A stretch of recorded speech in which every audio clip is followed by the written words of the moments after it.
Hi, we're here again in our kitchen in suburban New York, and we're cooking today from Cooks Illustrated, one of my favorite magazines, the November-December 2012 issue. We're making almond biscotti. Today is the day before Thanksgiving. We're off to my sister's in Levittown tomorrow, and I have been charged with dessert. So I'll be making this almond biscotti for the Vin Santo we hope to have. And I'm making a chiffon cake, and more about that in the next video. But let's concentrate on this biscotti, shall we? So the recipe calls for 1 1/4 cups of almonds. We'll have to toast the almonds, and I'll show you how to do that soon. Separate this. It should be 1 1/4, not 1 1/4 together, because you'll be grinding those differently. 1 1/2 teaspoons of almond extract and 1 teaspoon of vanilla extract. Again, this is no endorsement for any of these manufacturers. It's just what's at hand. 1 3/4 cups of flour, baking powder, 2 eggs and 1 egg yolk. And I see right now that there's an egg shell in this egg. I'm sorry, this is not an egg yolk. Everybody can see what this is, and it's an egg white. But I see there's an egg shell, so we'll get rid of that. And some Gold's horseradish. No, that's not true. That's where I keep my table salt, because it's much easier to get at than in the cardboard salt box. A cup of sugar, and 4 tablespoons of butter. For our international audience, hello Berlin, we will be converting that to whatever you use in the international world. I also have a baking sheet on which we'll bake the almond biscotti logs. One other thing, at this point you want to preheat the oven. If you have a fancy pants oven, then the oven preheats, will tell you exactly when it's preheated. That is about 20 minutes. But for us here, we do not have fancy pan ovens, so we have to preheat that for at least 20 minutes. At a temperature that says here 325 degrees. So preheat the oven now, and then we'll start assembling our ingredients.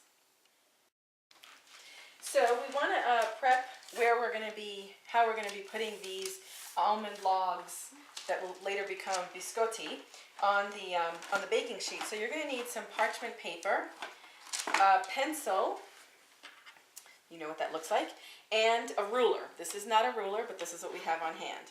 So you're going to be making 2 rectangles, 8 by 3-inch rectangles. So, whoopsie. Here's the first one. I've marked off the 8 inches at each side. So 1 here and 1 here. You can see the markings there. So now you have 2 rectangles, 8 by 3-inch rectangles, and we're gonna spray this with vegetable spray. And then we're going to turn it over, and this is what's going to be our guide when we roll this out. But for now, we're just going to put this aside. And what we're going to do is do something that's double duty. We're going to toast the almonds, and this you'll have to remeasure them now. So the oven is preheating, and we'll toast the almonds. So they're just lightly toasted, and then we're going to take them out of the oven 6 minutes later. Nicely toasted, and then we're going to continue with our recipe. So while the almonds are toasting, I've assembled my food processor, which you'll need to complete the recipe, and I have 4 tablespoons of butter that I'm going to melt, and then I'm going to allow them to cool. So this is, you're using, moving things along. Here we are melting the butter. It's almost done. You want to swirl it around. You don't want to get the butter brown. But you want it to melt, just melt, not start turning color. So we've taken the almonds out of the oven. They're hot, so be careful. We want to measure out a 1/4 cup of almonds, and put those aside. Be careful, this is hot, so don't do this at home. Don't do as I do, just as I say. There's a 1/4 cup of almonds, and then the rest of the almonds measure the 1 cup. So you'll put them back in the bowl, allow them to cool a little bit. We're going to process the almonds in the food processor. They are pretty cool. It's very cold in this house. It's winter time. process them. So take a look at the almonds. You've coarsely processed them, some more processed than others, that's all right. But just make sure there's some integrity to them. That is, they're just coarsely chopped. We're going to remove these from here. This is the cup of almonds, remember? I'm using a 1/4 cup of almonds, and I'll put that in the work bowl of the food processor, and I'm going to grind this really fine, and I'll show you what that looks like. Here's the finely ground 1/4 cup of almonds. You could see the difference between the coarsely chopped almonds and the finely ground almonds. To this, we're going to add our dry ingredients. So we're going to add the flour. This is 1 3/4 cups flour. 2 teaspoons of baking powder. Usually I measure everything out, but I didn't want to dirty one other bowl, so I'm measuring right from here. A 1/4 teaspoon of salt. This is regular table salt that I've moved into a more convenient jar. And we're going to pulverize this now, mix it all up. This is what it looks like, the flour, the almonds, the baking powder, and the salt. About 15 seconds, and then we're going to dump this out into this bowl here. Not dump, we're going to gently we're going to put the bowl back in the food processor. And we're going to add the 2 eggs. Oopsie. And we're going to whip these eggs up, the 2 eggs, not the egg white. We're going to whip these eggs up for about 3 minutes in the food processor. So after 3 minutes, you can see this is what the eggs look like. They're really higher in volume, almost doubled in volume than what they were when we put them in, we cracked them in there. And look how light they are. These are ready.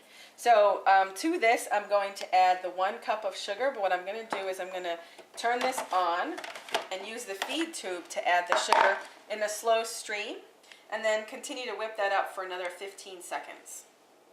Okay, I'm turning this on.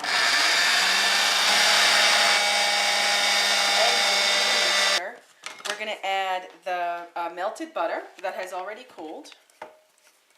Here's that melted butter. We're also going to add 1 1/2 teaspoons of the almond extract.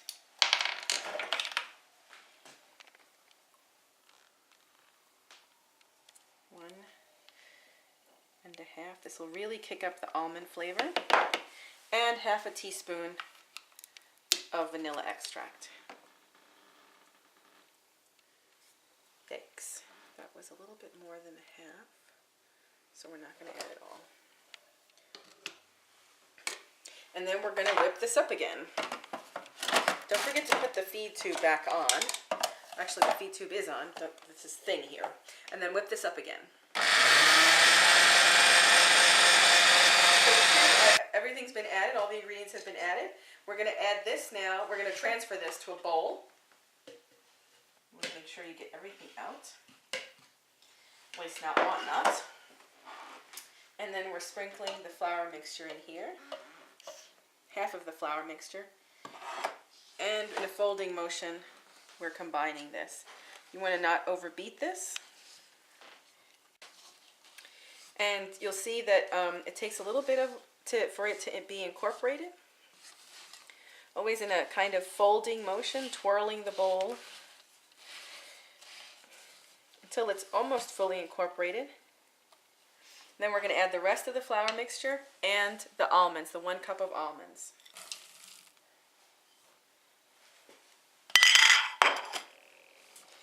Again, folding it, twirling the bowl until it's all incorporated. This takes about a minute or so. So here it is, fully combined. Looks terrific, smells terrific. I love biscotti. And now we're going to transfer it to that parchment paper. Parchment paper is if you roll it in the opposite direction from the way it comes off the roll, it's much easier to lay flat then. There we are. Okay, so you wanted to divide the dough into 2 equal portions. And we'll go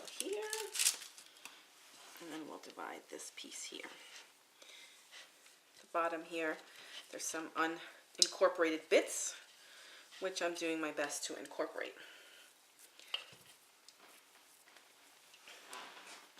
So here is this, and then here is this. And you want to fill it into the space on the rectangle, right? Make sure it goes down. I'm going to even it out. So this is the finished piece. We're now going to spray it with oil spray, lightly. Thanks. And with our spatula, we're going to smooth it out. It is almost, it's not perfect, but think about your edges and how you want them to come out. This is the extra egg white we needed. I'm whipping it up. With the egg white whipped up, I'm going to brush, whoopsie, I'm going to brush the top of these rectangles with the egg white. Give it a nice browning.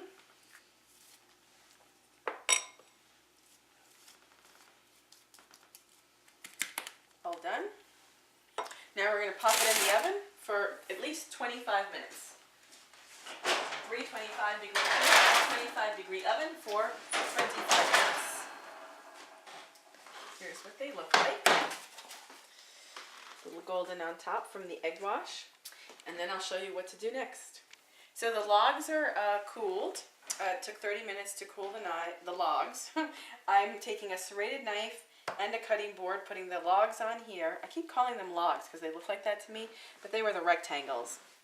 And slightly on a bias that is not straight like this, but at an angle, into 1/2-inch pieces. I'm going to cut these biscotti. I'm going to assemble the biscotti on here. These smell delicious, by the way, and I'm setting them over the baking sheet that we bake the biscotti in. We're going to assemble all of these. Once we're finished with this, we're going to pop them back in the 325-degree oven, and they're going to bake for 30 minutes, halfway through. So at the 15-minute mark, we're going to turn them all over, and then at the 30-minute mark, we're going to take them out. So here they are. The biscotti are now out of the oven. They're sitting here to cool, and you can see that they're nicely browned and dried, but not too hard. One thing that you can do with the biscotti is maybe melt some chocolate and dip the biscotti, one piece in chocolate. Something else you can do to gild the lily, as it were, is in the egg wash you can put sugar over it, and so you could have a nice sugared topping to the biscotti. But any way you slice it, here's the biscotti. So enjoy, and I hope for you they're as delicious as they are for me.